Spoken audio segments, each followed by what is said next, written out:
গত পর্বে 10তম এমসিকিউ পর্যন্ত ছিল, আজকে 11 থেকে শুরু হচ্ছে।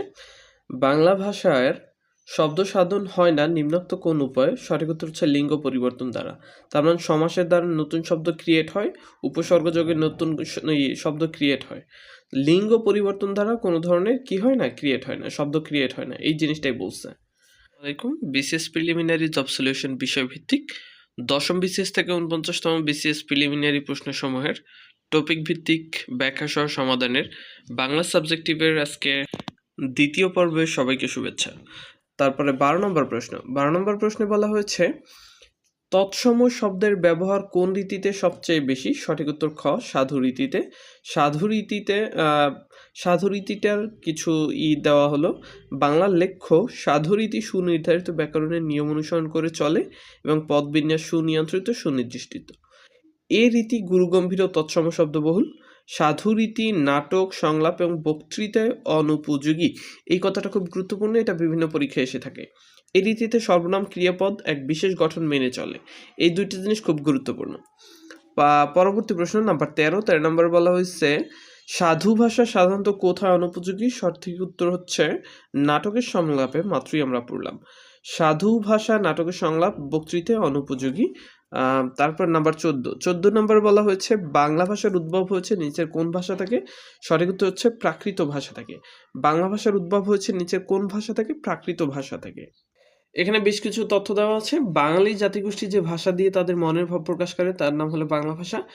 পৃথিবীর ভাষাগুলোকে ইন্দো ইউরোপীয়, চীনা তিব্বতীয়, সেমীয় হেমীয়, দ্রাবিড়ীয়, অস্ট্রীয় এশীয় প্রভৃতি ভাষা পরিবারে ভাগ করা হয়।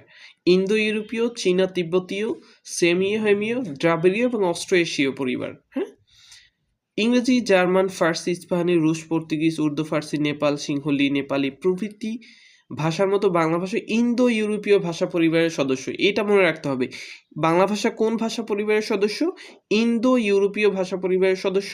আর একটা গুরুত্বপূর্ণ ব্যাপার হচ্ছে বাংলা ভাষার নিকটতম আত্মীয় অহমিয়া ও ওড়িয়া, এইটা মনে রাখতে হবে। হ্যাঁ, এরপরে নাম্বার 15 নম্বর বলা হয়েছে সাধু চলিত ভাষার পার্থক্য কিসে?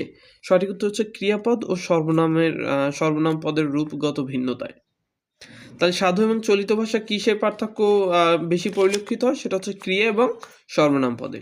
নাম্বার 15 পরে নাম্বার 16 নম্বর প্রশ্ন। 16 নম্বর প্রশ্নে বলা হয়েছে বাংলা ভাষার আদি স্তরের স্থিতিকাল কোনটা? সঠিক উত্তর হচ্ছে 10ম থেকে 14শ শতাব্দী। বাংলা ভাষার আদি স্তরের স্থিতিকাল কোনটা? 14তম বিসিএসে এসেছে 10ম থেকে 14শ শতাব্দী। বর্তমানে অনেক ভাষাবিদের মতে বাংলা ভাষা 10ম শতক উৎপত্তি লাভ করেছে। 10ম থেকে 14শ শতক পর্যন্ত বাংলা ভাষার আদি স্থিতিকাল করা হয়। এখানে একটু ভাষাক্রম, বাংলা ভাষার কালক্রম দেওয়া আছে। 10ম থেকে 1350 শতক প্রাচীন যুগ, মধ্যযুগ 1350 থেকে 18 শতক এবং আধুনিক যুগ মনে করা হয় 19 শতক থেকে বর্তমান। ওকে, তারপর হলো নাম্বার 17 নম্বর বলা হয়েছে বাংলা লিপির উৎস কি?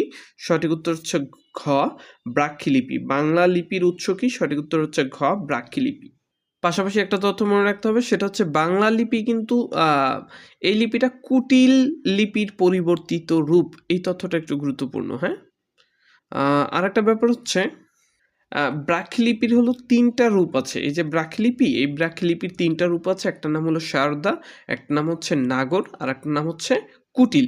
এই কুটিল থেকেই বাংলা ভাষার উদ্ভব হয়েছে। আর বাংলা লিপির উদ্ভব হয়েছে ব্রাহ্মী লিপির পূর্বেও। ভারতীয় শাখা কুটিল লিপি থেকে। বাংলা লিপিতে মূল বর্ণ কয়টা? সবাই জানি 50টা বর্ণের সংখ্যা। মানে বর্ণের সংখ্যা হলো 50টা, 11টা এবং 39টা। ওকে, এরপরে পরবর্তী প্রশ্ন যাই আমরা।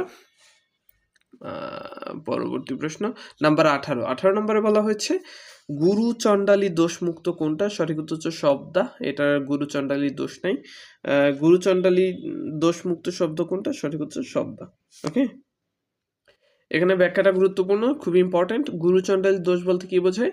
বাংলা ভাষায় তৎসম শব্দের সঙ্গে দেশীয় শব্দের মিশ্রণ ঘটলে যে সমস্যার সৃষ্টি হয় সেটাকে বলা হয় গুরু চণ্ডালী দোষ। এই দোষের দুষ্ট শব্দ তার যোগ্যতা হারায়। ঠিক আছে, পাশাপাশি যদি আর একটা জিনিস একটু শেয়ার করে দেখাই, সেটা হচ্ছে এই যে শব্দা তৎসম এবং হলো গিয়ে কি বলে এটাকে সব পোড়া তৎসম, এটা এই যে এখানে দেখতে পাচ্ছেন, এই মোটামুটি ব্যাপার। তাহলে প্রথম আমাদের আ দ্বিতীয় ইটা এখানেই শেষ করছি। এরপরে হলো গিয়ে পরবর্তী যেই টপিকটা আসবে সেটা হচ্ছে ধ্বনি ও বর্ণ প্রকরণ। আমাদের মাত্র ভাষা ও বাংলা ভাষা প্রকরণ গিয়েছে।